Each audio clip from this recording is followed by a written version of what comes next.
तुम भी उनकी दावत कबूल कर लो। मैंने ईसाई आलिम से जो कुछ सुना था उन्हें बताया। वो बहुत खुश हुए। फिर मुझे साथ लेकर नबी सल्लल्लाहु अलैहि वसल्लम की खिदमत में हाजिर हुए।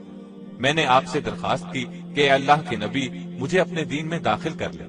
आप ये सुनकर खुश हुए और इस तरह मैं भी इस्लाम की दौलत से माला माल हो गया। आप सबसे पहले ईमान लाने वालों में शामिल हैं। तलहा बिन उबैदुल्लाह के चचा और बड़े भाई उस्मान बिन उबैदुल्लाह को जब ये मालूम हुआ तो उनको सख्त गुस्सा आया।